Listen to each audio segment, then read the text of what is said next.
2003, Oaxaca, Mexico. A young boy vanishes without a trace. A mother is dismissed as crazy for her relentless search. 20 years later, an Instagram photo stops her in her tracks. Those eyes, they're Sophia's. There's no mistaking them. It can't be a coincidence. But Sophia is now a famous model in New York City with a completely different identity. She's determined to go to the States to bring her daughter home. But the journey inadvertently unearths a horrific crime that has been hidden for 2 decades. 2024, Oaxaca, Mexico. Catalina stands in her kitchen, her gaze fixed on an old photo on her phone. It's a picture of a famous model, Emma Whitmore. She's beaming in a high-fashion photo shoot in New York. But Catalina doesn't see the fame, the beauty. She focuses on one thing: the eyes. Deep blue, like looking into a well. Catalina hasn't seen those eyes in 20 years, but she'll never forget them. Sophia, her daughter, had the exact same eyes. She stands silently, the phone trembling slightly in her hand. "Grandma?" Chimina asks. Catalina doesn't respond. She just slides her shaky finger down the screen, looking at more photos of the model. Every time Emma faces the camera, those eyes are unmistakable. Eyes that make it hard for Catalina to breathe. She's really famous. Her name is Emma Whitmore. She's American, Chimena explains, trying to help. I found her on Instagram. She has over 3 million followers. Catalina remains silent. She scrolls down to the 3rd photo. This time it's Emma sitting next to a planter, without makeup. She's glancing sideways. In the soft light, Catalina notices another detail, an off-centered dimple on her left cheek, just like Sophia's. "How old did you say she is?" Catalina asks. "She's 21. Is she American?" Some articles say she was adopted in South America, but they don't know exactly where. Catalina turns away. She walks slowly toward her bedroom. Ximena tries to follow, but Catalina raises her hand. "It's okay." In a corner of the room, under the rickety bamboo bed, is a small wooden box. This box belonged to her husband and was used to hold important documents. Since the day Sophia disappeared, Catalina has kept the only photo of her daughter in this box. She pulls it out and uses her fingernail to flip open the wooden latch. Inside, there's only a small, yellowed photo.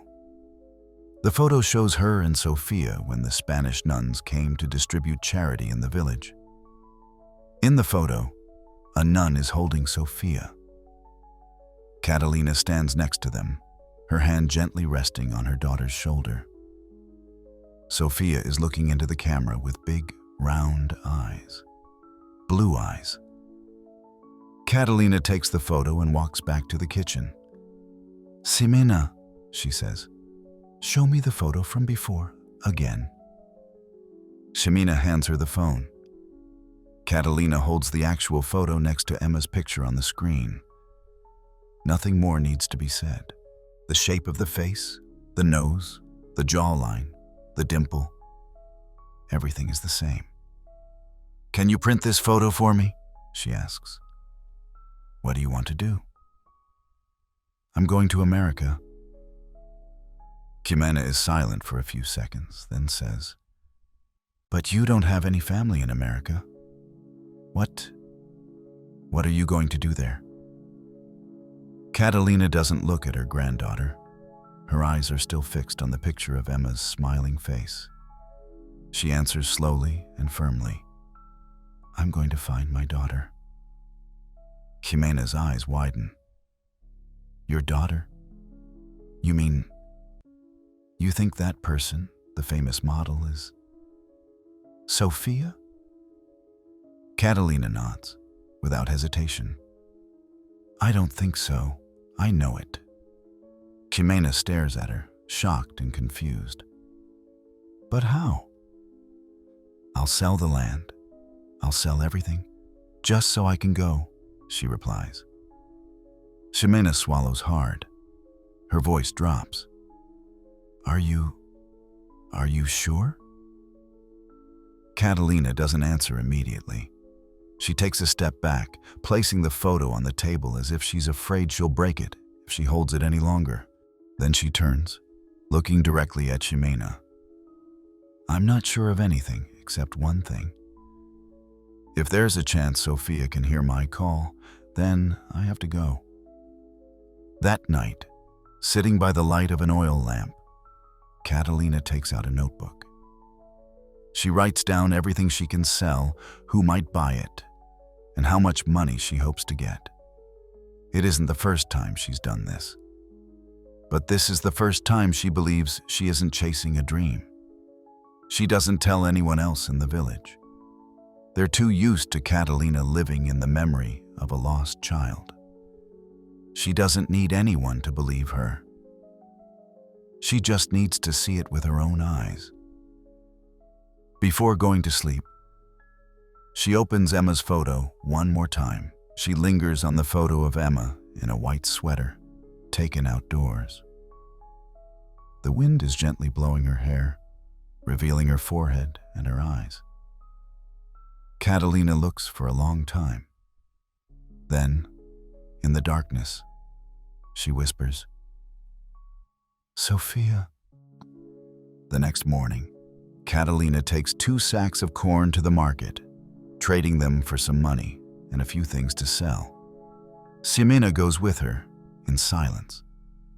As night falls, they sit together, eating rice with toasted salt for dinner. Ximena hands her the printed photo of Emma and a short news article about her biography, the address of her modeling agency, New York, USA. This agency specializes in international models. It has an email, an address, Ximena says. Catalina nods. Help me get a passport. You know it's difficult, but I absolutely have to go. 3 days later, Catalina has gathered enough money by selling some valuable possessions. When asked why she's going to the States, Catalina only says, to visit a relative. In her mind, there's only one goal. If that photo is real, then Sophia is still alive. And if she's alive, her daughter needs to know the truth.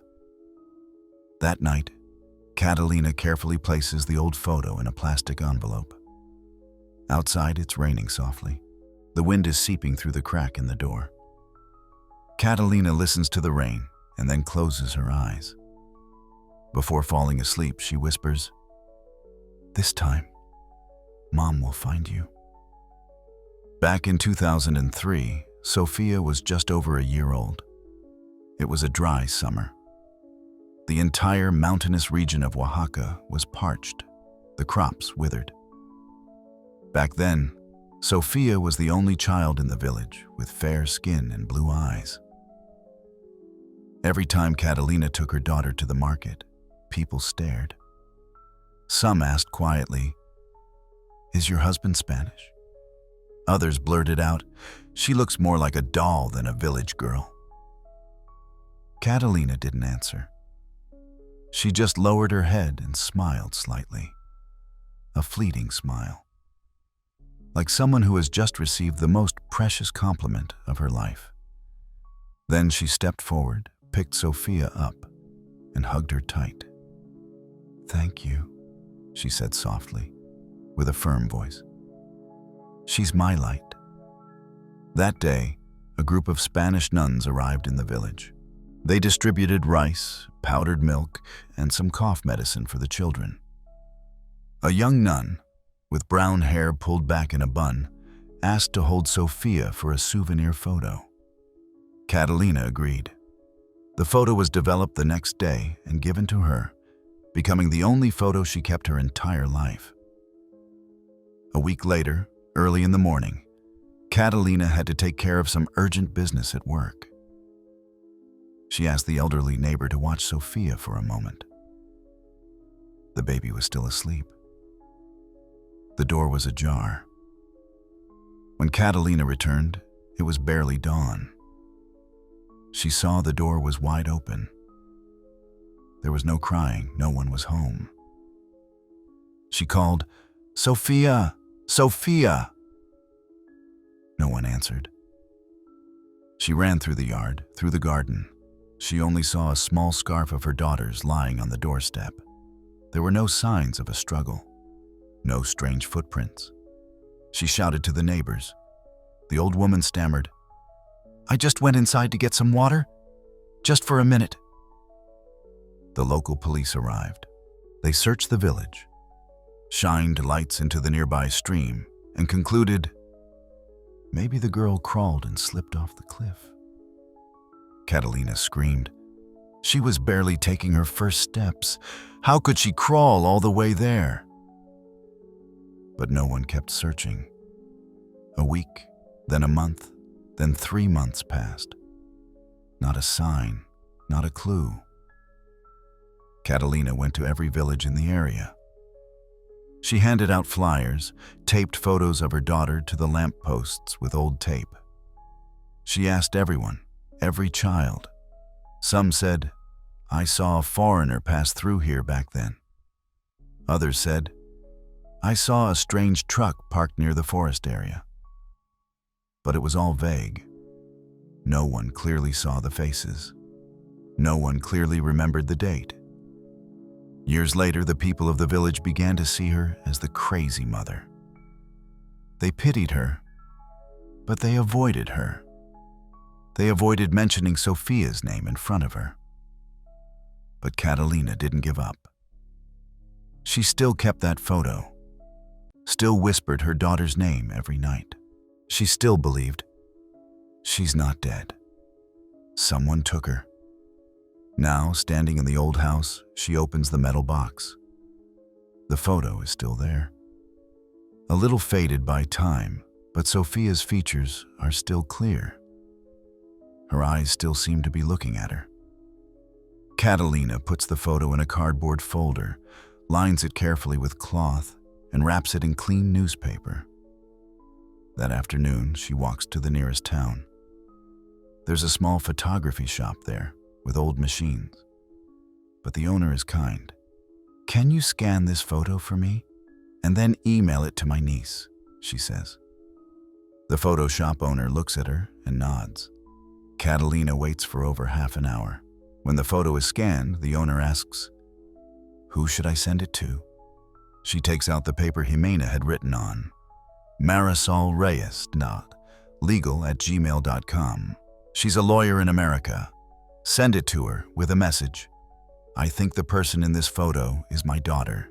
Please help me find her." The owner types slowly, checking carefully. Then he presses the send button. Catalina looks at the computer screen. The email has been sent. For the first time in her life, she sent an email. Not with words, not with tears, but with a photo and a faith. The next morning, as she's grinding corn in the yard, Jimena runs to her with the phone in her hand. "Grandma, someone replied." Catalina wipes her hands and takes the phone. On the screen is the email reply, just one line. "You need to come here. There's a lot to verify. And I think you're right." From Marisol Reyes, attorney, Community Legal Assistance Office in New York. Catalina nods. She doesn't say anything else. Sophia, or Emma, is there, and she will go. At JFK Airport, Catalina stands motionless in the crowd. Everyone is moving in a different direction, dragging suitcases, phones glued to their ears, headphones on. No one stops. No one looks at her. She's wearing a thick cloth coat, clean and with the cuffs carefully folded. In her hand, a faded brown cloth bag. Inside, the old photo of Sofia, a temporary passport urgently issued by the Mexican government, and a printed copy of the email from Marisol Reyes, the only woman in this country who knows why she's come. No one is waiting for her. No one calls her name. She's a stranger entering a city where everyone turns their back. 2 weeks earlier, Catalina had sold the last plot of land in the village. A distant relative bought it to plant acacia trees. Catalina didn't haggle over the price. She just asked for the money to be paid in cash on the same day. Ximena took her to the city of Oaxaca.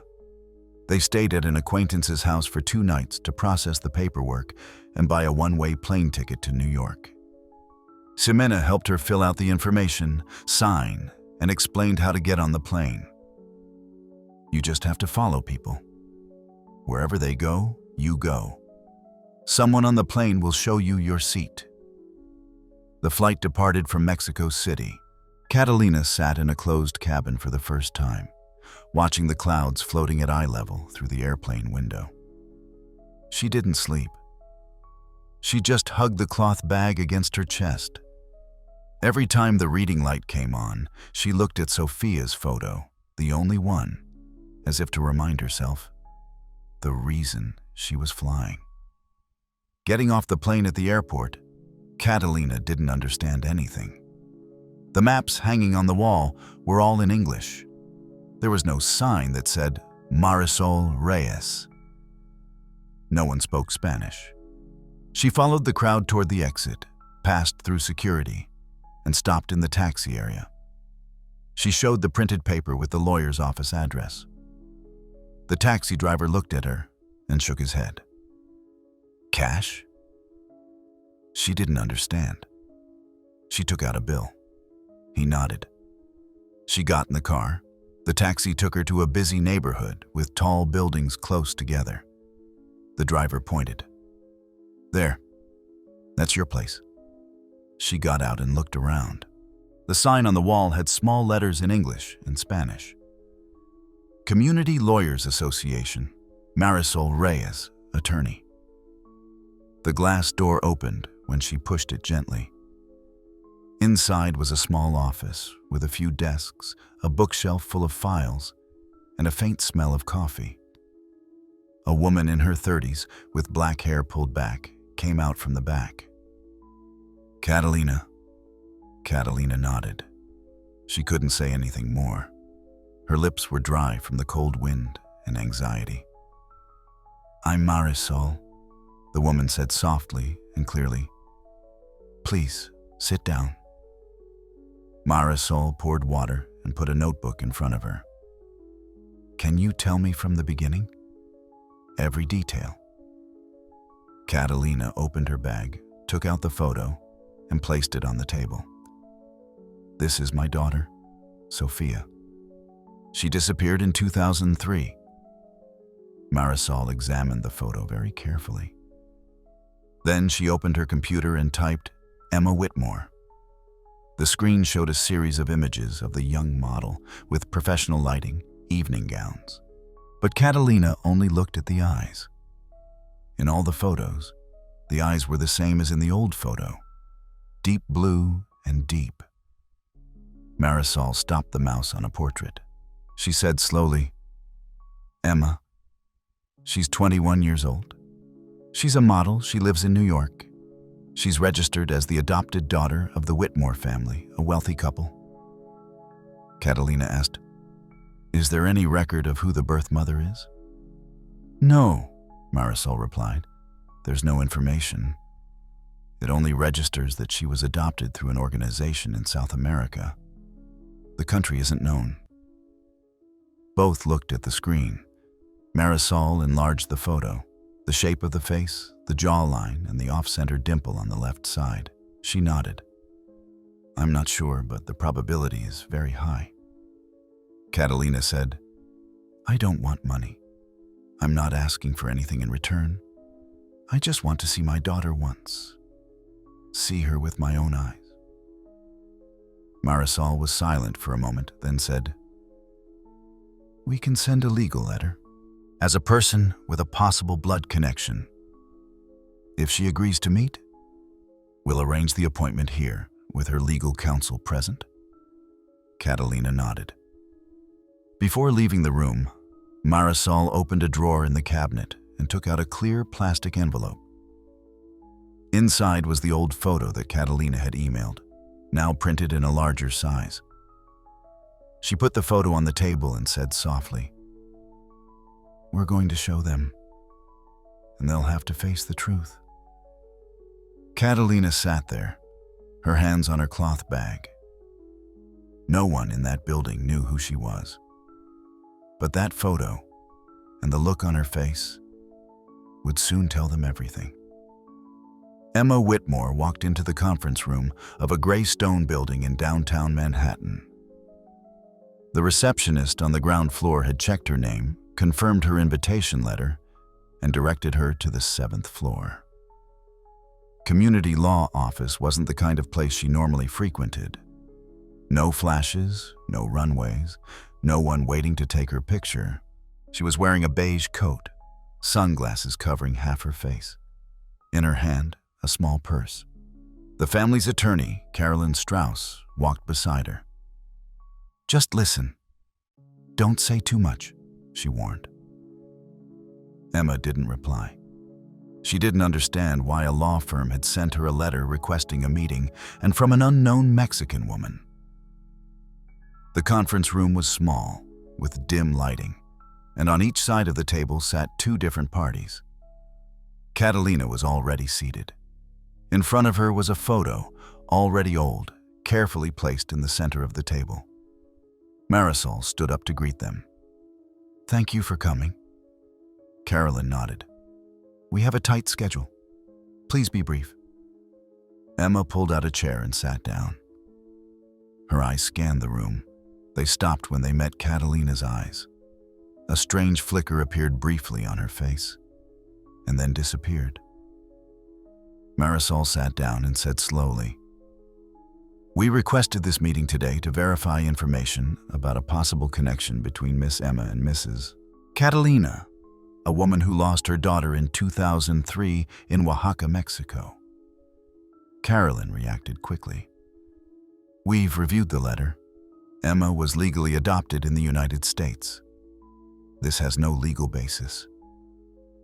Marisol didn't rush to argue. She looked at Catalina, then made a gesture. Catalina didn't speak. She just gently pushed the old photo toward Emma. Emma looked down. In the photo was a young woman, Catalina, over 20 years ago, standing next to a nun who was holding a baby. The baby had fair skin, an off-center dimple on her left cheek, and the eyes. Emma looked up. She looked directly at Catalina.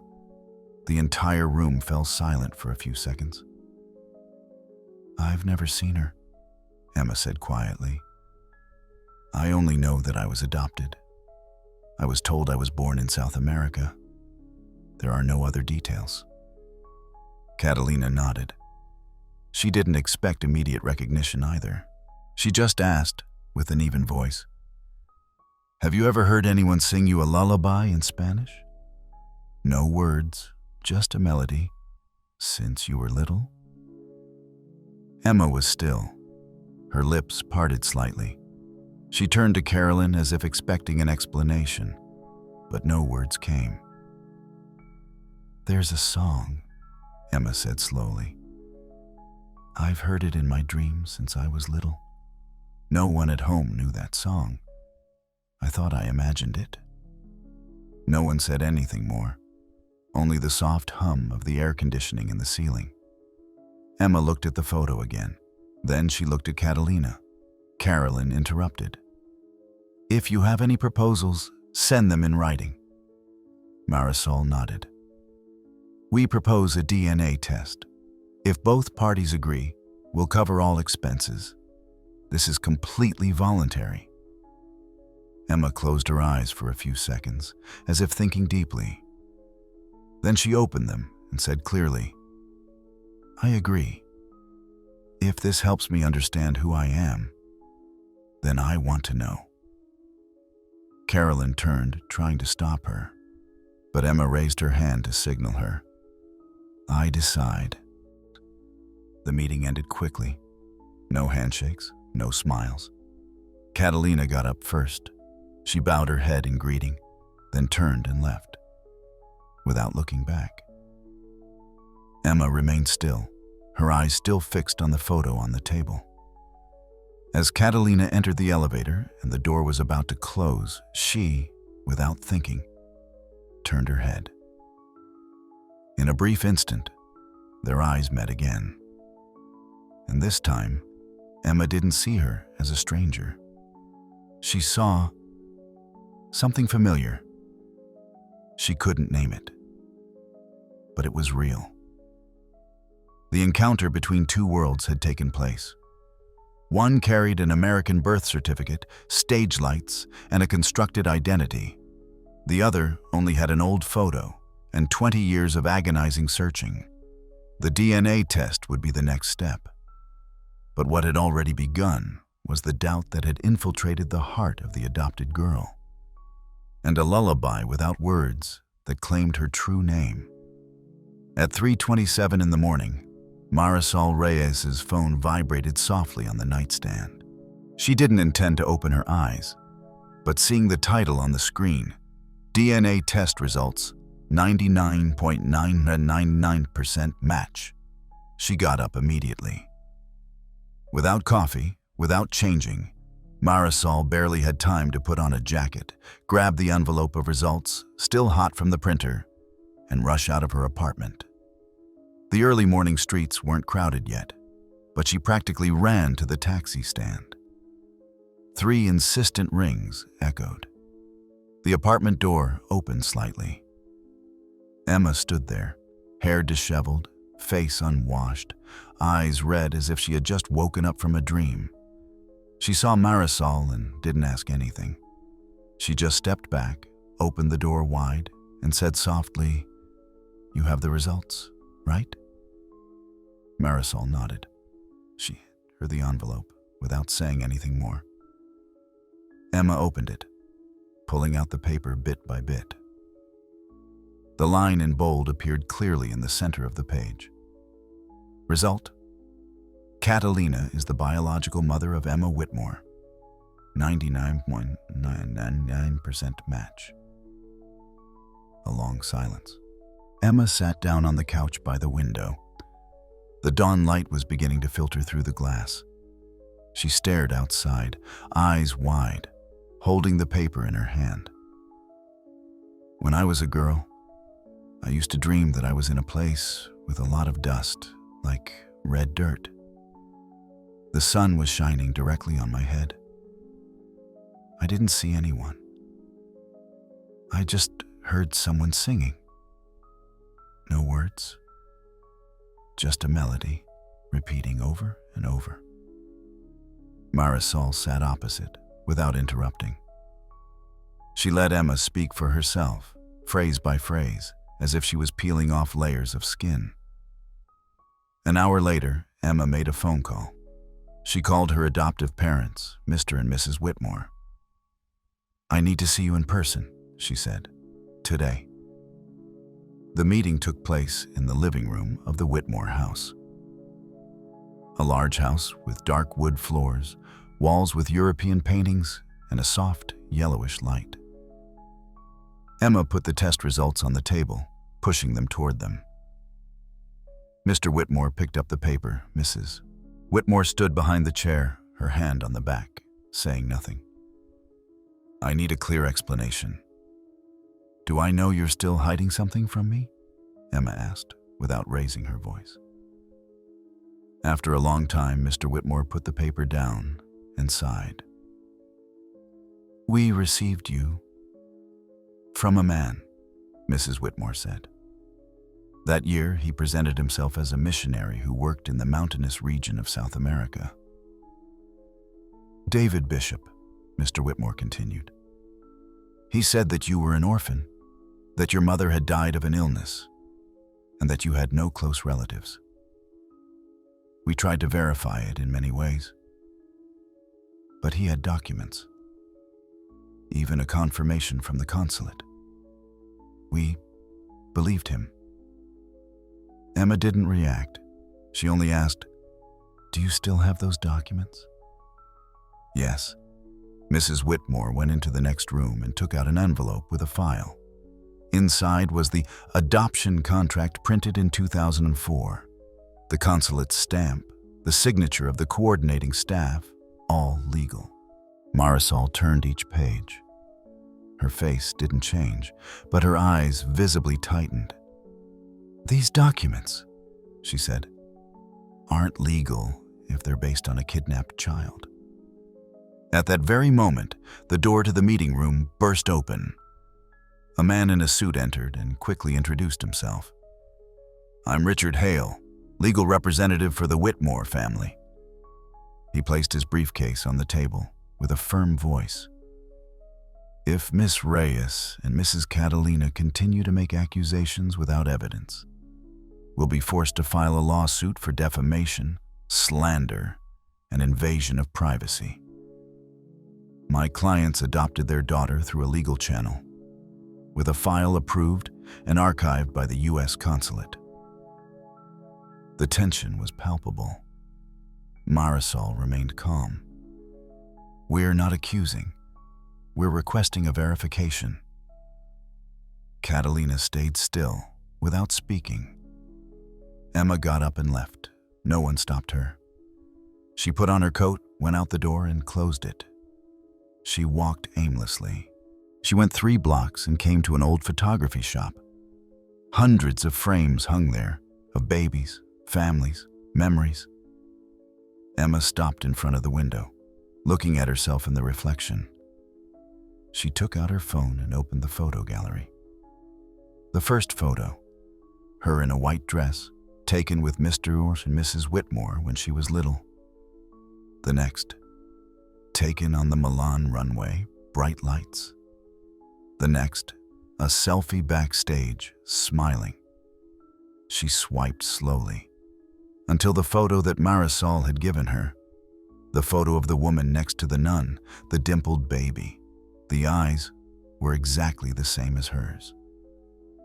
Emma turned to look at her reflection in the window. For the first time, she didn't know who the person in it was. "Who am I?" she asked softly, with no one answering. 2 days after the confrontation, while Emma was out of town attending a meeting with an international organization, the Whitmores called David Bishop of their own accord. They didn't have bad intentions. They simply wanted to ask him again about the origin of the orphan girl from Oaxaca in 2003, since a Mexican woman had unexpectedly appeared, saying she was her biological daughter. On the other end of the line, Bishop replied calmly, "There may be a mistake. I've worked in many regions. Let me check the files." But after hanging up the phone, his face turned as cold as ice. This couldn't come to light. A woman from Oaxaca who knew her daughter's name? A lawyer digging into the past? If it was unearthed, the entire network of the last 20 years would crumble. He knew he had to do something to stop them. 48 hours after that call, in New York, Marisol Reyes was leaving her office at the end of the day when a man with a delivery jacket stopped her in front of the elevator. There was no robbery. There was no assault. Just a short sentence through the mask. "Stop digging if you want that old Mexican woman to stay alive." The man disappeared before Marisol could scream. At the same time, in Oaxaca, Catalina was going to the market alone. When she returned to her bicycle, she found a piece of paper under the seat. Going back to Oaxaca was a mistake. Some left and didn't return. Do you understand? Marisol reported it to the police that same night. Catalina didn't. But when Emma called her, she only said, "I'm not afraid, but I know that we have to be faster." Immediately after the threat, the FBI intervened. 2 agents were assigned to closely follow Catalina and Marisol 24 hours a day, both at their residence and on their travels. All communications were encrypted and monitored. David Bishop is no longer a former humanitarian worker, the agent said clearly. He's a link in an international network, and now he knows he's being pursued. But Bishop's whereabouts were extremely mysterious. He didn't use his real identity in the transactions. He didn't appear in public for years. He moved with false documents and lived alternately between countries in Southeast Asia. Even the FBI only had a few vague leads. Once, the name Daniel B. booked a plane ticket from Manila to Kuala Lumpur last year, a financial transaction from Bangkok to an anonymous account. Knowing that they had accidentally caused Bishop to discover them and react, the Whitmores truly collapsed. They went to Marisol's office and, for the first time, proactively apologized to Catalina. "We just wanted to verify. We didn't expect to put you and the attorney in danger. If there's anything we can do to make it up to you, we're willing." Catalina didn't say anything. She just nodded. Mrs. Whitmore looked at Emma and then turned to Catalina. "If you agree, starting today, come live with us. We have plenty of rooms. We shouldn't leave you alone." Emma took Catalina's hand. "I want that too. We'll be together." The Whitmore family's house was on the outskirts of the city, quiet and spacious, with a small lavender garden in the back. Catalina was assigned a private room near the balcony. Emma helped her organize her things, hang photos, and place the old photo of Sophia next to the bed. That night, in the lit kitchen, Catalina made cinnamon tea as she used to do in Oaxaca. Emma sat opposite, her head resting on her hand, listening. Catalina poured the tea and began to tell, with a slow voice. "When you were 6 months old, you had a high fever for 3 days. I didn't have money for medicine, so I had to lower the fever with cold cloths and singing lullabies to you all night." Emma nodded softly, without taking her eyes off her.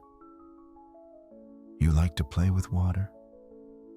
Every time there was a bucket, you would overturn it. Every time I washed my hair, you would clap and laugh like fireworks." Catalina smiled, but her hand touching the teacup was still trembling. "Once, when you took your first steps, you fell face first in the mud. The children in the village made fun of you, saying, 'The dirty white girl.' But you just sat there.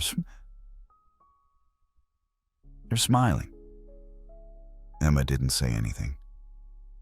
She lowered her face, and tears began to roll down her cheeks.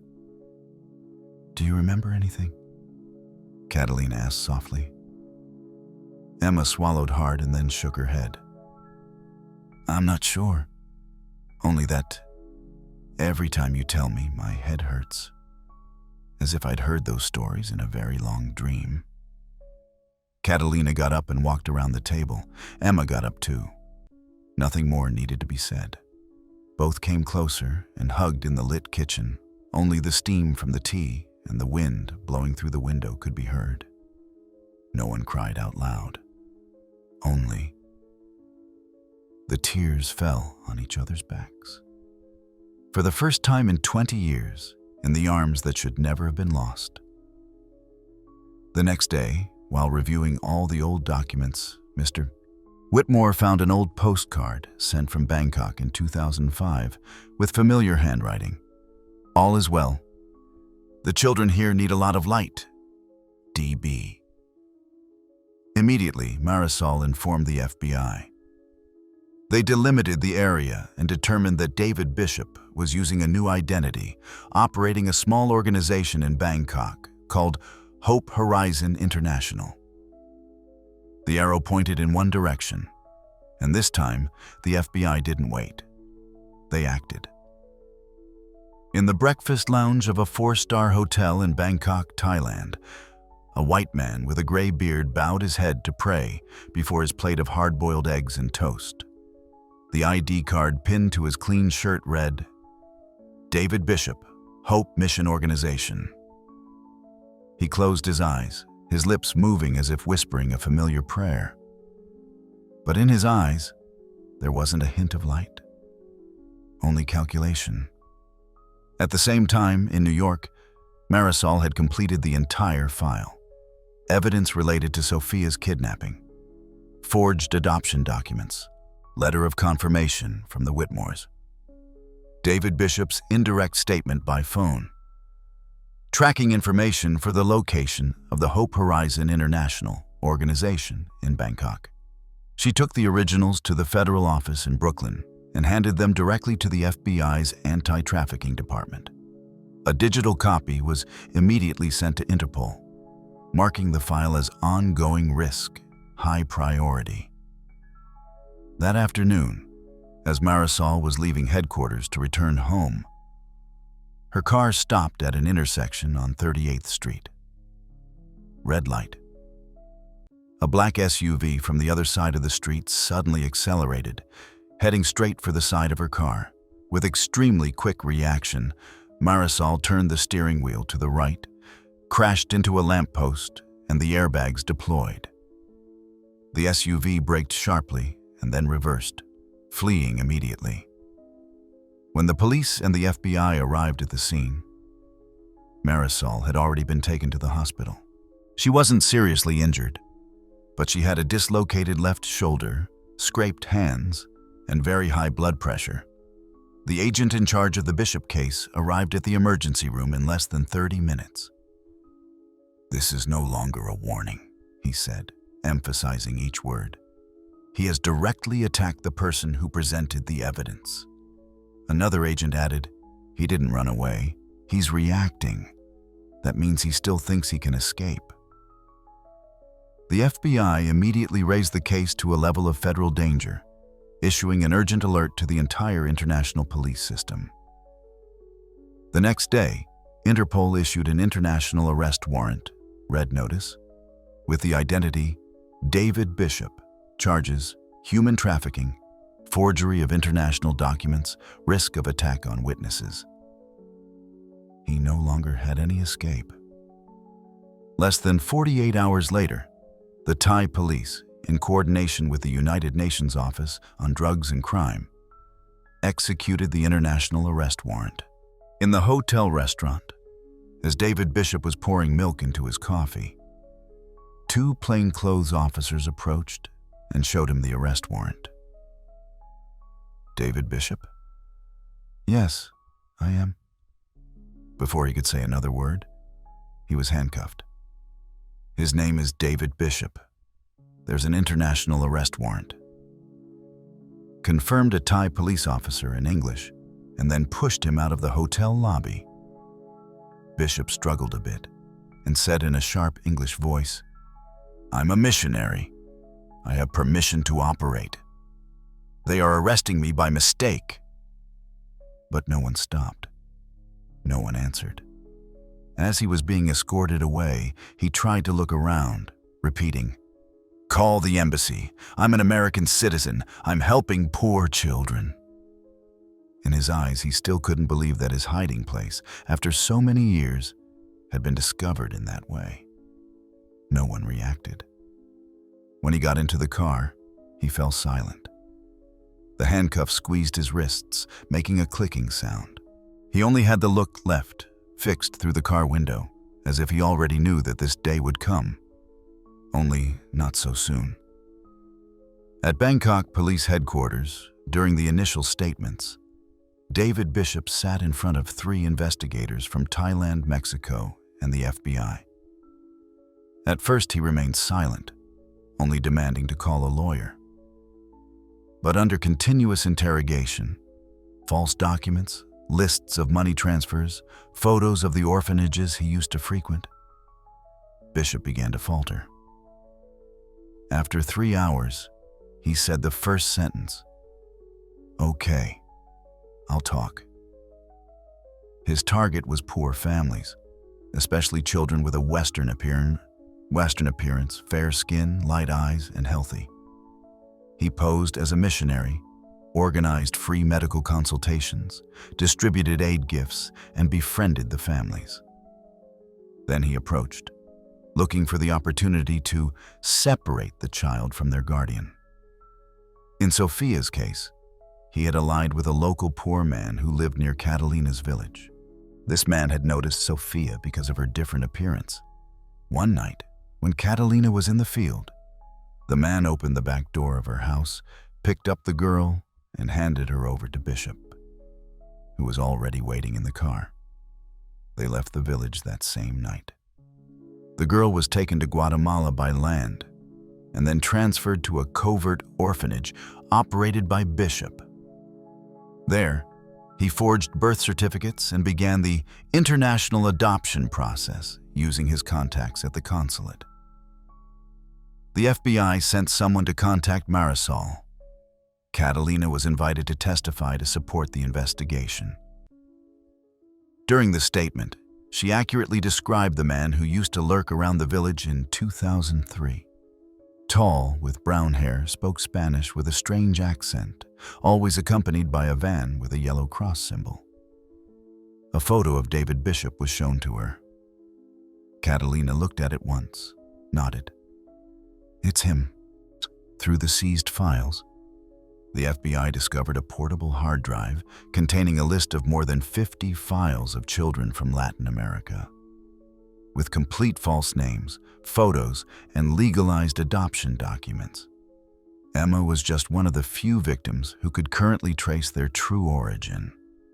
The rest, the majority, lived with false identities everywhere. Canada, France, Germany, Australia. The list was encrypted, and each case was still being decrypted and verified.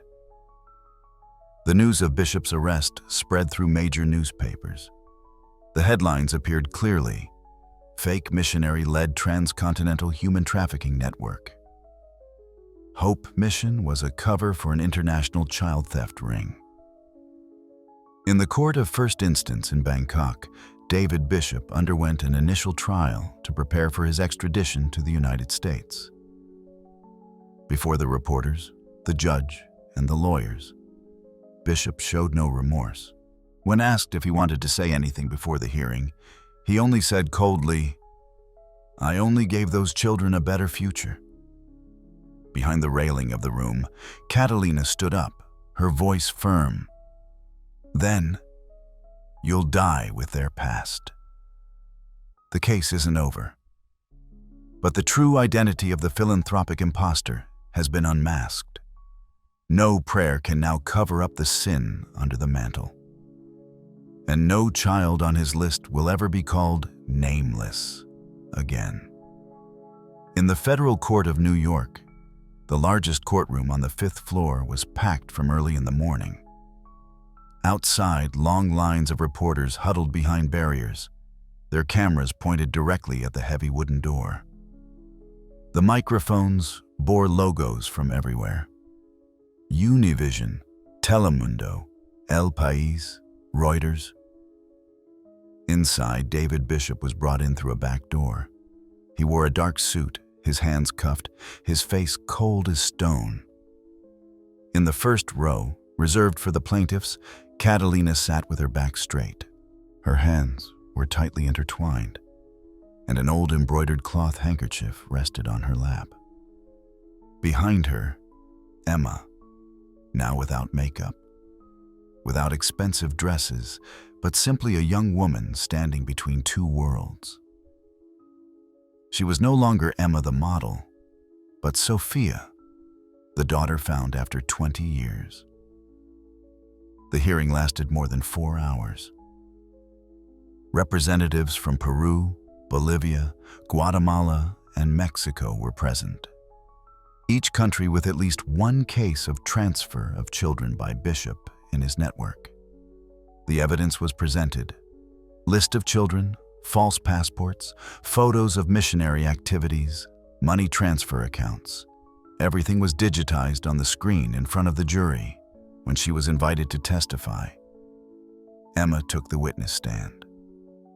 For the first time in public, she recounted, "My childhood lacked nothing. But I always felt that I didn't fit in with everything around me. I dreamed that someone was hugging me. A woman was singing me a lullaby in Spanish. No one knew that melody, but I heard it more than any other voice." She looked at Catalina as she said that sentence. She didn't shed tears. She just nodded gently. Catalina only spoke 5 sentences before the court. She didn't read papers. She didn't need anything written. "I don't get back the time. I don't get back my daughter's childhood. I don't ask anyone to call me mother. I just want the other children to return." The entire room fell silent. The Whitmores were also invited to take the stand. They weren't criminally prosecuted, as the false documents had even deceived the consular agency. However, they were sued civilly for participating in the adoption process through an unofficial channel. Although they didn't commit the crime directly, they had to take responsibility for the consequences. Their lawyer accepted the claim for compensation, $1 million for Catalina, for the damage suffered during 20 years of losing her daughter, $1 million to establish the Eyes of Hope Fund, dedicated to supporting families with missing children in the mountainous region of Oaxaca. Finally, the sentence was handed down. David Bishop, life imprisonment, without the possibility of parole. Charges: human trafficking, forgery of international documents, organization of a transnational network, kidnapping of minors. Bishop didn't react. He only looked up at the ceiling, murmuring something that no one clearly heard. The hearing ended. Catalina got up, picked up her cloth bag, and left silently, without looking back. The reporters huddled outside. Flashes blinked continuously. Emma walked behind, hesitating at first. Then she ran gently, dodging the crowd, and took Catalina's hand. No one said anything. The young hand squeezed the old hand, in the middle of the crowd, in the middle of questions that hadn't yet been formulated, under the noisy light of the city, where she'd been hiding for 20 years. Sophia, no longer Emma, chose for the first time whom to accompany. The young hand squeezed the old hand, in the middle of the crowd, in the middle of questions that hadn't yet been formulated. But they didn't answer anyone. They didn't stop before the cameras. Nor did they look at any phone screen that was recording. Emma said softly, low enough for only Catalina to hear, "We still have a lot to do, right?" Catalina nodded. Starting with Oaxaca, they turned down a small street next to the courthouse, avoiding the crowd. The afternoon light spread across the sidewalk, lengthening the shadows of the two, one old and one young, walking together toward an uncertain future. But this time, not alone. That night, Emma returned to the small apartment she had just rented near the Bronx Latino. She began to organize the things that once belonged to Emma the model. Clothes, contracts, advertising photos. She didn't throw them away, but she didn't keep them in the living room either. On the table was a new notebook, brown leather cover, still unwritten. Emma wrote the first line in Spanish. "My name is Sophia, and I have returned." Catalina stayed at Marisol's office. The three had a simple dinner of bread and bean soup. No one mentioned the trial. No one talked about the compensation. They simply fell silent and then, together, wrote the first plan for the Eyes of Hope organization. And only a few days later, the first photos of Sophia in a loom dress from the mountains were sent to Oaxaca. But this time it wasn't to promote fashion, but to find the children who were still missing. In a small meeting room on the outskirts of Oaxaca, the afternoon sunlight filtered through the wooden windows, illuminating a makeshift whiteboard with ropes. A sign written by hand with black marker read, "Eyes of Hope." The Eyes of Hope. Catalina sat in the center of the round table, placing the old photo of Sophia next to the first file. The photo that was once printed to be pasted on lampposts, church walls, bus stops for almost 2 decades, now lay neatly as a symbol that opened the way to other children. After the trial in New York, Catalina returned to Oaxaca. With $1 million in compensation, she didn't buy the old plot of land or build a new house, but dedicated everything to establishing the Eyes of Hope organization, a nonprofit center that supports families with missing children. Objectives of the organization: free legal and psychological assistance, helping to verify DNA in suspected cases, collaborating with lawyers and international agencies to investigate human trafficking, publishing a list of children who were stolen or taken through covert networks. Marisol Reyes officially accepted the invitation to be an honorary legal advisor. She traveled from the United States to Oaxaca every quarter, while coordinating a team of community lawyers who provided remote support. A database system began to be built. Old photos, suspicious birth certificates, files of false orphanages, and names of organizations that had collaborated with Bishop in South America. In the first 3 weeks alone, 17 files were received from Peru, Bolivia, and Ecuador. Each file came with a story: an orphaned child who was adopted in Europe, the United States, or Australia through charitable organizations. In the launch event of the organization, the small meeting room was crowded. There were local people, reporters from the capital, Mexico City, and even from abroad. Catalina took the podium without papers. She only raised the old photo of Sophia. This girl was here. Then she disappeared. But now she has returned. Not only for me, but for all those who haven't been able to see their children again. She stepped down from the podium. Emma stepped up in her place. She wore a loom dress from Oaxaca, her hair pulled back. There were no longer runway lights, only the frank look of a survivor. "I am Sophia," she said clearly in Spanish, "the daughter of this woman, and I am a victim of human trafficking." Below, some people nodded, others wiped away tears. I don't need compassion. I only want those who are like me to be called by their true name. The international press covered the news. The covers showed photos of Emma next to Catalina, with headlines in bold: "From the runway to an anti-trafficking center, the true story of Sophia." Child protection groups began to share lists of charitable organizations that operated unclearly in Latin America. A wave of calls was raised for a thorough review of the international adoption process. Emma agreed to use her image and voice to coordinate the communication campaign. This time not to sell products, but to find real people. At the end of the afternoon, at the first reception table of Eyes of Hope, a young woman from another region arrived. She carried a child of about 3 years in her arms, with his face still dirty from the road dust.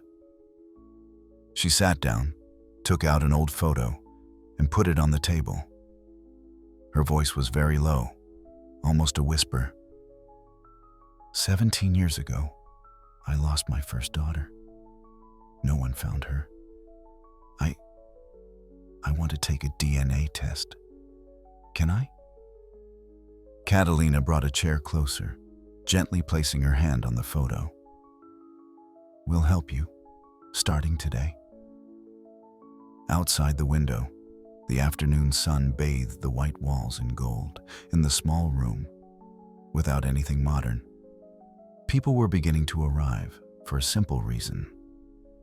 They no longer wanted to believe that their children had disappeared, but were beginning to believe that their children could be found. At dusk that day, in the small office of Eyes of Hope, Catalina was sitting reviewing the handwritten letters that arrived from families in remote areas. The afternoon sunlight filtered obliquely through the wooden window, gently brushing her almost completely gray hair. On the table, in addition to the already cold cup of cinnamon tea, was a dark yellow envelope, thicker than usual. She opened it calmly.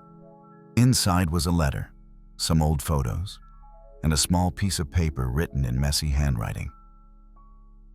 "I'm not sure, but the girl in the photo looks a lot like my daughter. She disappeared in 2001. Please help review." Catalina put the photo on the table. A girl of about 3 years, with abundant hair and a deep dimple on her left cheek. In the corner of the photo, a blue ink stain. Juana, Cusco, 2001. She paused, the off-center dimple on her left cheek. Without saying anything, Catalina picked up the phone and called Marisol with an even voice. "There's one more case. Can I send the photo?" Less than an hour later, the photo had been digitized and incorporated into the system. Emma, who now had a short break from her media agenda in Mexico City, also received a copy by email. She opened the photo and stared at it for a long time. Under the light of the room, the eyes of the girl in the photo looked directly at her, clear and stubborn, exactly like hers in the old photo of 20 years ago. Emma quickly wrote a message to her mother. "I want to go back to Oaxaca next week to attend this case with you." Catalina read the message and smiled softly. Then she returned to the table, placing the girl's photo in a new plastic sleeve, writing a small note. "File number 28, possible." Outside the window, the sun had already set behind the mountains. The lights in the office came on.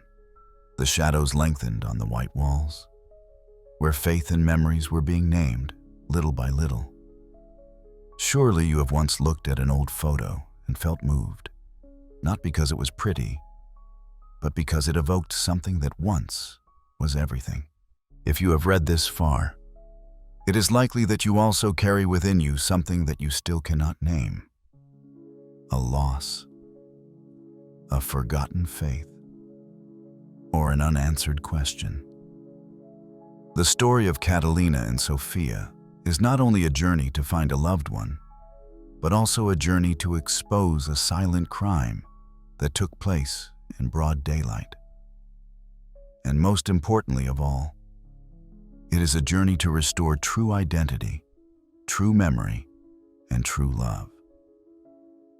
We tell this story based on numerous cases of human trafficking and illegal adoptions that have been recorded throughout Latin America for more than 2 decades. The names of the characters, places, and details have been modified to protect the privacy of the victims and at the same time so that the story can reach more people with respect and honesty. If this story has made you stop for a moment, to listen, to feel, or simply to breathe more slowly, please send it to a friend via WhatsApp. Maybe it's someone who's looking for a part of their past. Maybe it's someone who once thought they had been forgotten. Or maybe they just need to be reminded that some pains will not be in vain if we dare to look them in the face. We cannot return anyone to the past, but we can tell the story together so that no one else has to disappear in silence. Please send this story. Who knows, somewhere, someone is needing it at the right time.